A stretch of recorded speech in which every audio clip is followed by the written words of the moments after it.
ଏ ମାଟି ହସିଛି ହସେଇଛି ଲୁହ ଢାଳିଛି ନିଜ ପାଇଁ ତା ସନ୍ତାନ ପାଇଁ। ଏ ମାଟିର ପ୍ରତି ପରସ୍ତରେ ରହିଛି ବୀର କାହାଣୀ। ମାଟିରୁ ଆକାଶ ଯାଏ ସବୁଠି ଇତିହାସର ବାସ୍ନା। ଲୁହ ଲହୁର କାହାଣୀ, ମୁକ୍ତି ବିମୁକ୍ତିର କାହାଣୀ, ଜୀବନ ସଂଗ୍ରାମର ମୁକ୍ତି ସଂଗ୍ରାମର କାହାଣୀ। ଯେଉଁ କାହାଣୀ ଅତୀତ ଓ ଇତିହାସ।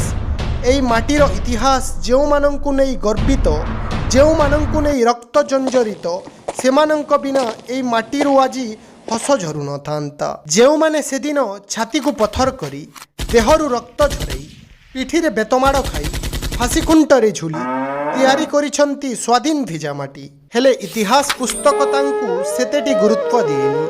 ଇତିହାସ ବହିର କେଉଁ କୋଣରେ ହଜିଯାଏ ତାଙ୍କର ଅମର କୀର୍ତ୍ତିର ଗାଥା।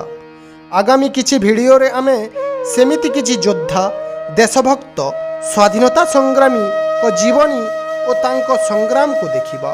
ଆମ ସହ ଯୋଡ଼ି ହୋଇ ରହନ୍ତୁ ଅନସଙ୍ଗ ୱାରିୟର ସିରିଜରେ। ଜୟ ହିନ୍ଦ, ଜୟ ଭାରତ।